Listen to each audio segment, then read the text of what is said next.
Olá, sejam todos mais uma vez bem-vindos ao CP Futebol Clube, o podcast de esportes do Correio do Povo, que chega em seu 22º episódio. Eu sou o Carlos Correia e mais uma vez aqui comigo, Rafael Peruzzo. Olá. E Fabrício Falkowski. Olá. A gente vai falar sobre algo que muitas vezes quase aconteceu, mas sempre ficou no quase. Mas agora finalmente vai rolar, que é Grenal na Libertadores. O Inter passou pelo Tolima, um jogo um tanto quanto sofrido, e caiu no mesmo grupo, se classificou, e aí caiu no mesmo grupo, o grupo E, onde já estava o Grêmio, já estava o América de Cali e já estava a Universidade Católica do Chile. Desses 4, 2 avançam às oitavas de final da Libertadores, e é sobre isso e também um tantinho sobre o Gauchão que a gente vai falar. Então vamos nessa.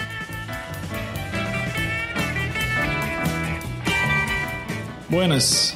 Finalmente um Grenal? A expectativa que se tinha no passado agora se confirmou. Não é um Grenal eliminatório, como podia ser no ano passado, de semifinal de Libertadores, né? E talvez de final de Copa do Brasil. Mas eu não sei o que vocês acham, se é ou não vão ser os dois maiores Grenais da história dos clássicos, por valer pela Libertadores. Se fosse no ano passado, sim.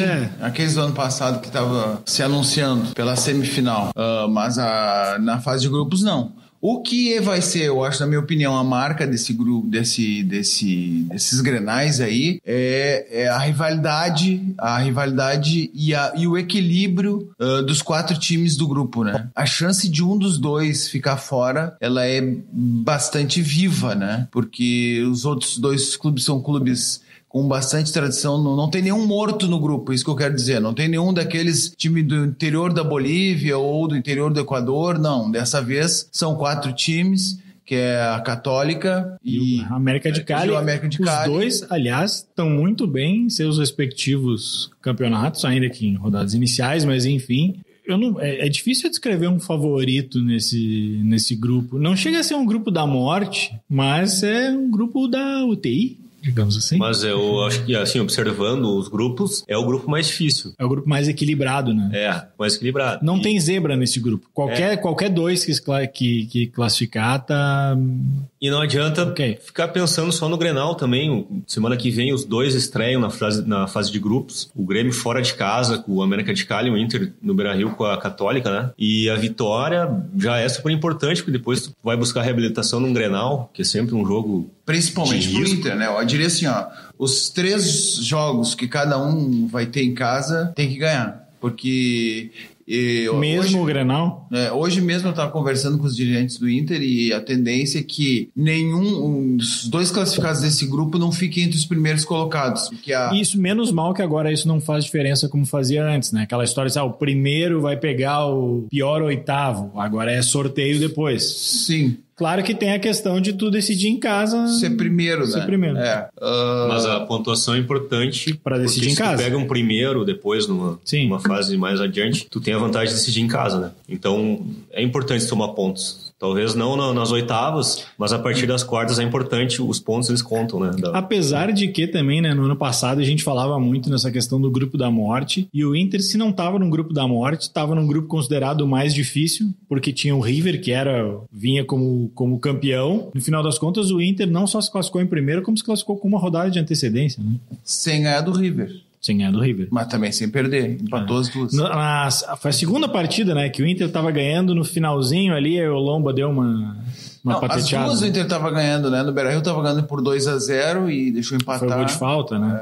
Daí no segundo tempo, saiu ganhando por 2-0 no primeiro tempo e deixou empatar no segundo tempo por 2-2. Agora, me corrijam se vocês acharem que eu tô errado. Nenhum dos 2 chega no seu melhor momento, né? Ou melhor momento para final de fevereiro é muito cedo, mas nenhum chega num grande momento, nenhum dos 2 chega afirmado, né? Talvez o Inter chegasse um pouco mais embalado, porque vem da pré-Libertadores, mas 2 fases mata-mata, mas vem tropeçando, né? De uma maneira meio... que não empolgou, né? A torcida, enfim. Que ainda não é um time confiável, o que é, de certa forma, aceitável a partir do ponto em que está fazendo todo um processo de reestruturação e o Kudê tentando implementar uma nova filosofia de jogo e tal.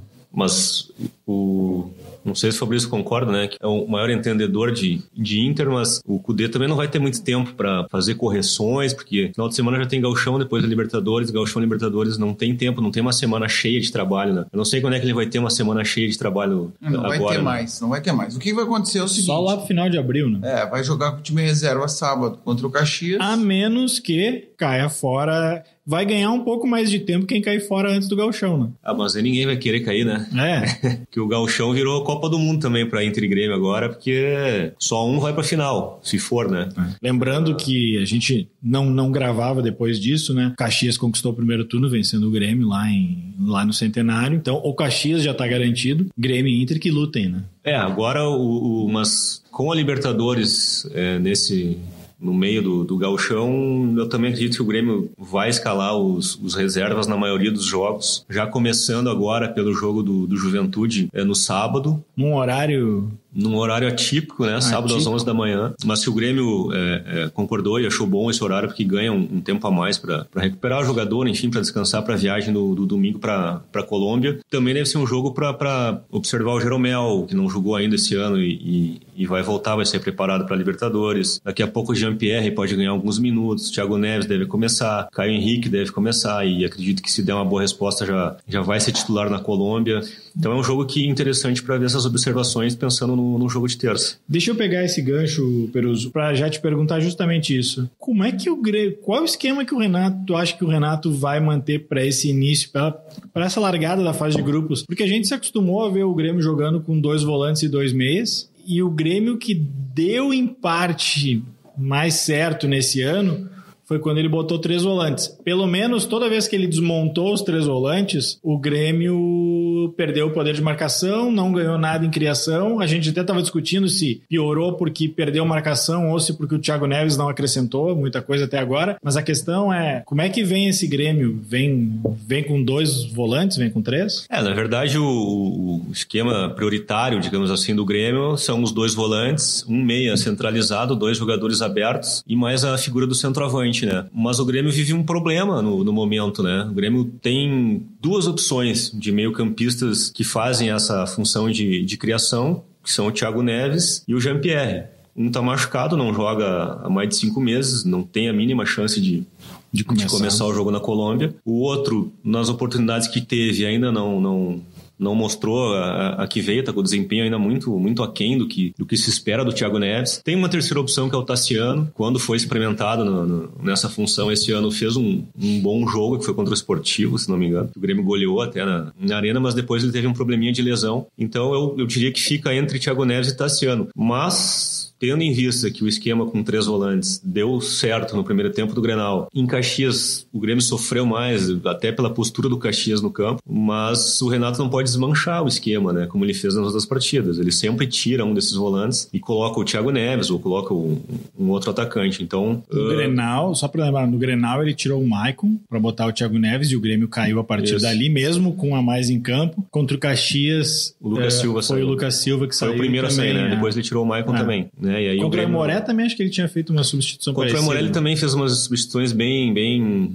esdrúxulas, digamos assim, e foi alvo de muitas críticas. Aliás, ele tem sido alvo de críticas nesse início de ano justamente por essas substituições. Mas também tem que ver que ele tá com esse problema de falta de opção, né, desse jogador. E acredito que até o Jean-Pierre não voltar, não se colocar em plenas condições, esse problema vai persistir. Então, eu acredito que pela amostragem que o Grêmio já teve esse ano, a tendência de time na Colômbia é com os 3 volantes. O Inter, Fabrício, e aí já também falando um pouco, antes de entrar diretamente no time do Inter, acho que dá para falar dos dois o seguinte, o que poderia ser com um pouco mais de tempo laboratório para a Libertadores era o primeiro turno do Gauchão, que não deu muita certeza para nenhum dos lados, né? O Inter ontem, a gente está gravando na quinta-feira, né? O Inter jogou na quarta com o Tolima, à exceção do Moisés, que não pôde jogar por lesão. O Cudê manteve o mesmo esquema, com o Musto jogando mais recuado e o Lindoso naquela função centralizada. E mais uma vez o Inter careceu de criatividade no ataque.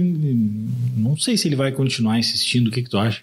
O pessoal não gosta que a gente critique o Eduardo Cudê, né? A gente gostava quando a gente criticava os outros técnicos, principalmente o Odair. Mas parece que não pode criticar o Cudê. Não sei porquê, de repente porque ele fala espanhol. Mas como eu não tô por essas, né? Eu tô dizendo desde o início que o Cudê o Inter não tem opção, não tinha opção de passe para frente. Então eram jogadores com características ofensivas. Defensivas. Não é culpa do jogador. Não é culpa do jogador. Ontem, inclusive, o Lindoso foi vaiado pela torcida. Ele errou um passe, logo depois foi substituído. O Cudê até disse que não, que ele sentiu lesão, isso aqui. Isso aí só acredita quem nasceu ontem. Ele estava jogando normalmente, errou um passe e daqui a pouco saiu. E aí saiu. Só que e o Lindoso até deu entrevista dizendo, não, já fiz essa função, é muito a mesma coisa. O jogador tá na dele, tá fazendo...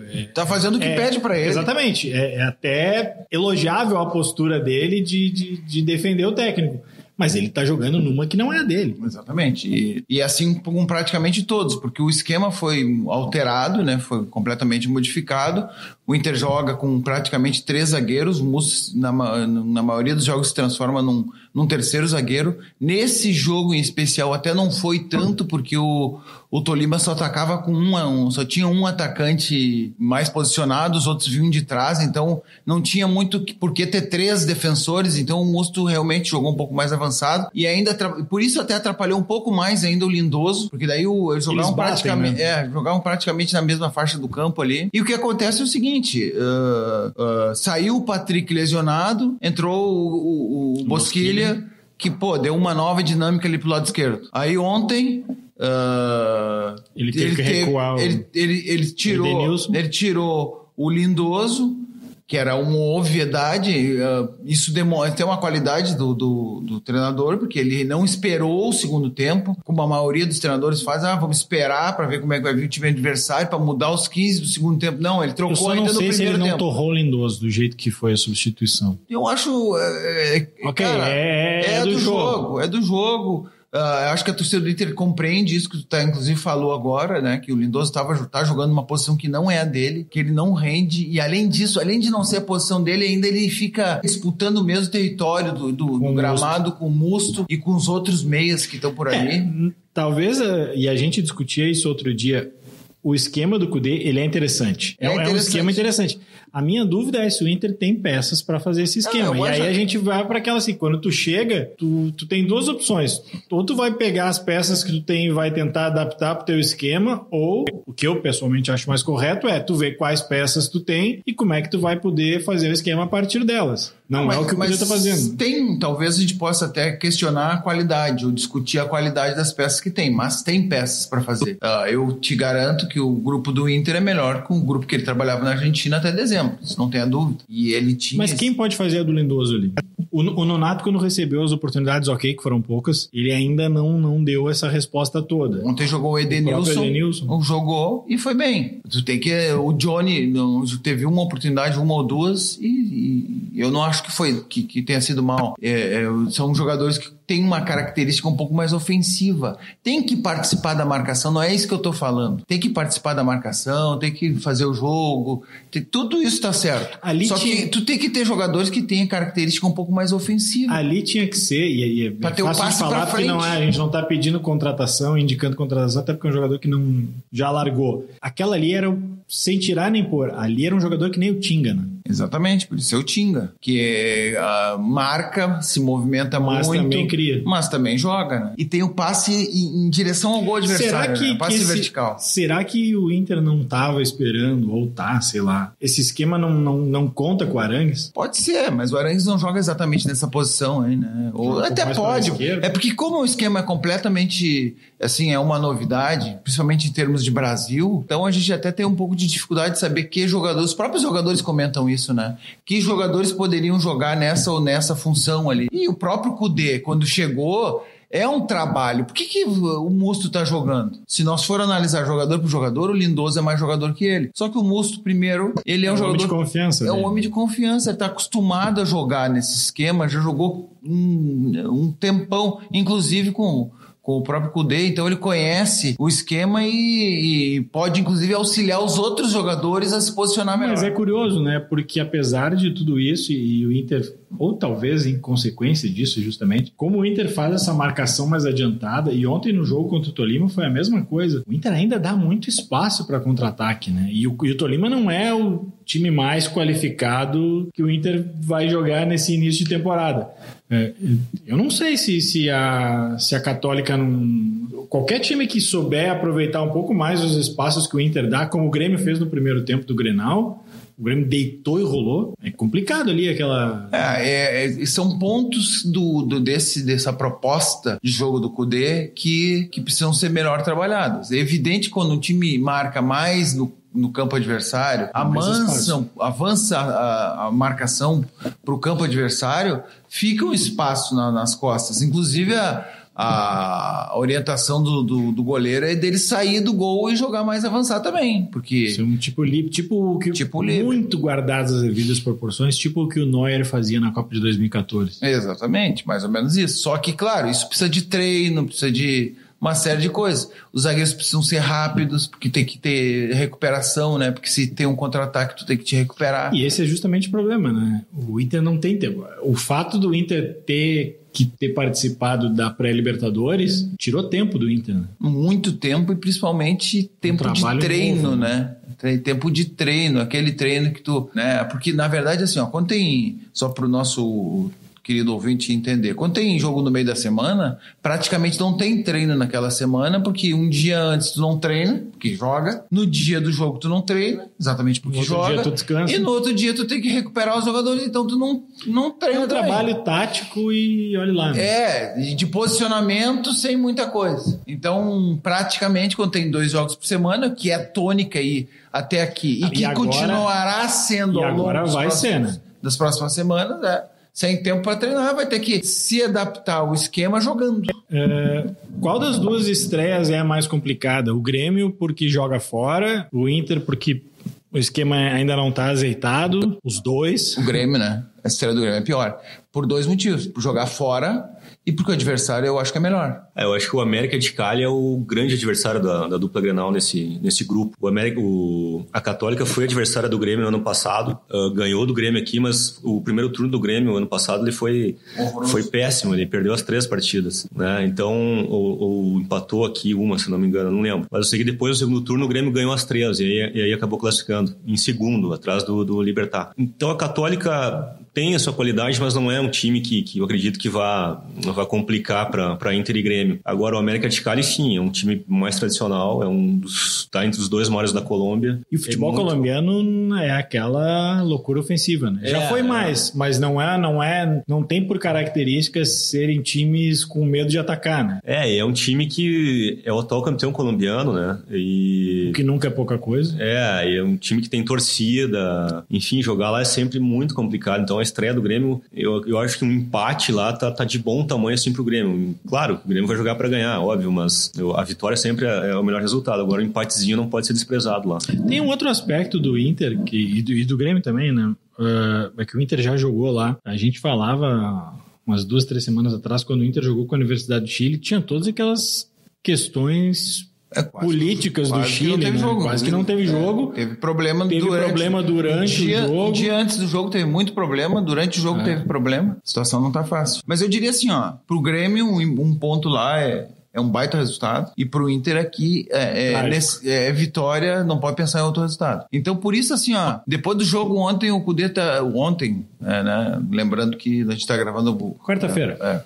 Nessa quarta-feira, o Kudê, depois do jogo, estava aliviado e realmente se mostrou aliviado na coletiva, só que não tem muito alívio, né? Porque agora na terça-feira já tem jogo e, não tem que ganhar. Inter, pelo menos agora a pressão tá igualada, né? E pelo menos na comparação Inter e Grêmio, os dois agora têm a mesma obrigação. Se o Inter não passasse da pré-Libertadores, era um fiasco. O Inter tinha a obrigação de passar.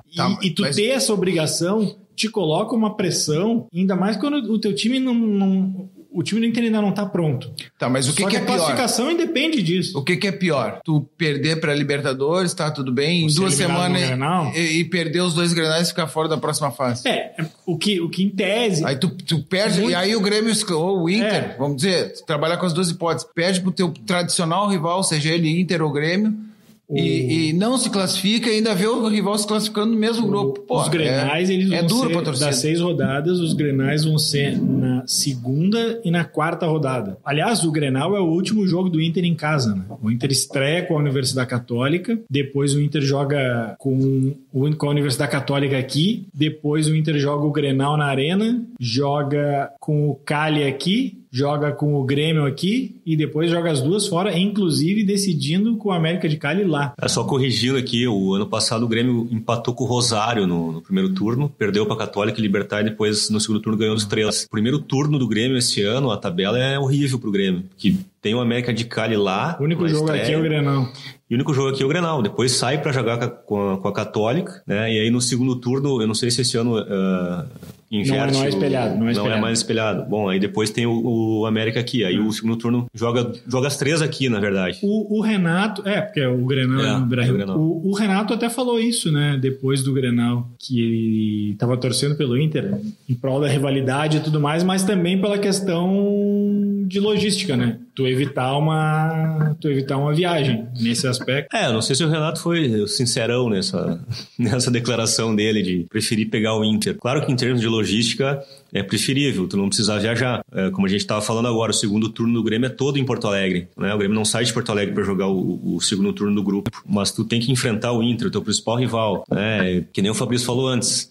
Imagina tu perder as 2, cair fora na fase de grupos. Cara, a crise vai pegar forte, né? Ficar fora da Libertadores por ter o maior rival. Então, claro, tem a questão logística, mas também é um risco muito grande o clássico, não só pro Grêmio como pro Inter. Tem um outro aspecto curioso, que é o primeiro Grenal, que também é algo histórico, porque é o primeiro Grenal pela Libertadores. Tem 2 alternativas para assistir ao jogo. Ou você vai ao estádio ou só pelo Facebook, né? Não tem TV. Mas essa é algo que vai ser cada vez mais... Ontem eu conversava com o Romildo nem adianta pedir para trocar, porque a Conmebol não arreda pé disso. Mas é algo que vai se tornar cada vez mais frequente, né? Preparem-se para o delay. Hoje já tem transmissora de jogos, enfim, que só faz jogo pela internet e que tem vários campeonatos. Então, é uma prática que tá ganhando cada vez mais espaço. Eu acho que o problema aqui para nós... no Brasil é o serviço de internet, né? E aí, claro, fica ruim, o jogo fica atrasado. Claro, a gente não pode ser levado muito em consideração porque a gente vê aqui na redação, mas é engraçado porque tem gente que diz que vê muito bem e tem gente que diz que é horrível e com uma banda boa, sabe? Não e outro, fatores técnicos, né? O cara que tá vendo, ele tem que, vendo no Facebook, ele tem que desligar o rádio, né? Isolado, Porque vai chegar 30 segundos antes a narração do rádio. E os vizinhos? Tem que botar os fones, daí o tampão, aquele. Ou tem que torcer pra ter vizinho dos dois, que daí quando o cara gritar, sabe que alguma coisa aconteceu, mas tu não sabe pra quem, né? Pra encerrar, a gente falou bastante de Libertadores, mas antes da estreia da dupla, no final de semana os dois estreiam no retorno do Gauchão. O Inter joga lá com o Caxias no sábado à tarde e o Grêmio recebe o Juventude aqui no sábado pela manhã, né? Que a gente falou 11 da manhã. Os dois... uma luta de facão, né? Porque só tem vaga agora para mais um na final. O que eu queria ver com vocês é o seguinte: o Caxias pode tirar proveito disso e tentar dar uma força, porque o Caxias já tem a vaga garantida, ele poderia dar uma relaxada, mas tem o outro lado, o Caxias pode se beneficiar do fato de Inter e Grêmio, eles vão necessariamente ter que poupar jogadores, principalmente nessa primeira fase, né? Essa primeira fase antes das semifinais, que eu digo. Daqui a pouco o Caxias dá uma beliscada no segundo turno e é a melhor chance que eu vejo pro Caxias hoje. Mas vai ter que jogar com o Grêmio ou o Inter em alguma fase ali, ou na semi ou na final. Não, eu acho que Inter e Grêmio vão, quando chegar na fase de mata-mata do Gauchão, não vão mais poupar. Mas até lá, não vejo o Inter e Grêmio jogando com os titulares, com essa maratona de jogos que tem. Eu acho difícil um clube do interior conseguir ganhar os 2 turnos, né? Ainda mais com o Inter e Grêmio ainda na disputa e tentando a outra vaga. Mas o Caxias fez um jogo muito justo. Pode ter outro time do interior também, daqui a pouco, né? O Caxias... Mas o Caxias é o melhor time do interior. É um time muito, muito arrumado, cara. Marcou muito bem. Marcou muito bem o time do Grêmio. Anulou o time do Grêmio. Teve as melhores chances. Depois que o Renato fez a substituição que a gente comentou antes aqui de abrir o meio campo, o Caxias amassou o Grêmio. Podia ter sido até mais de 1-0. Então é um time que tem condições de bater de frente com a dupla Grenal. Agora, se vai ter força para manter esse ritmo no segundo turno, aí a gente não sabe, né? Até porque o Caxias, ao contrário de Grêmio e Inter, ele não tem um grupo muito recheado. Um jogador machuca, ou alguém sai suspenso. É difícil repor, né? Um clube do interior assim. Mas tudo pode acontecer. E tu acha, Fabrício, Gauchão segundo turno? Finalize, Fabrício. Não, o Inter deve jogar mais ou menos como o Grêmio. Acho que a estratégia vai ser parecida, jogar esses jogos da fase classificatória com o time reserva ou misto e se chegar, deve chegar na semifinal, aí sim tentar utilizar um time titular ou próximo. E aí ver o que dá. E tem o Grenal, né? Do segundo turno. Overdose de Grenal. Que eu não tenho dúvida que os dois vão escalar reservas, porque vai estar em meio aos Grenais de Libertadores, é tanto Grenal que os dois vão tirar esse peso desse Grenal, né? aí. A gente pode ter 4 Grenais em quase um mês aí, né? Porque 3 já são certos, né? Os 2 da Libertadores e o da segunda fase do Gauchão. Mas se os 2 se cruzarem, seja na semifinal, seja na final do retorno também. Não tem como ter mais 2, que seria a final do Campeonato Gaúcho, porque aí o Caxias já foi lá e roubou uma vaguinha pra ele. Inclusive, vamos ver aqui as datas, ó. O Inter joga com o Grêmio no dia 12 de março. Libertadores. Depois do Campeonato Gaúcho joga no dia 21 de março. Depois 8 de abril. 8 de abril de novo pela Libertadores. E pode ter um outro que eu acho que é 15... Não, é 5. 5 de abril. 5 de abril, exatamente. Ou seja, 3 dias antes... Não, 5 dias antes desse segundo Grenal da Libertadores. Pode ser decisivo para a classificação de um ou outro, ou dos 2, enfim. As direções, eu gostaria de achar que não, mas eu aposto que vão aumentar o preço desses ingressos do Grenal. Principalmente esses da Libertadores. E o bicho também. Aliás, pelo menos o primeiro Grenal da Libertadores, falando com o pessoal do Grêmio hoje lá, por enquanto não tem nada definido de quando começam as vendas. Acho que passa um pouco pela definição de preço e de quanto também vai ser destinado para a torcida adversária, porque a Conmebol tem uma norma um pouco mais rígida, resta ver se vai ser cobrada ou não, mas isso deve ser definido só a partir da próxima semana. Também na próxima semana a gente volta já falando da estreia da dupla na Libertadores, Inter e Universidade Católica, América de Cali e Grêmio. Vocês querem dar um tchauzinho, mandar beijos, mandar abraços? Ou a gente só encerra? Não, tá bem assim. Tá bem assim. A gente vai ficando por aqui até semana que vem. Um abraço. E agradecendo aqui o apoio da nossa retaguarda técnica aqui, a Mesquita, Pedro Bastos. Um abraço e tchau.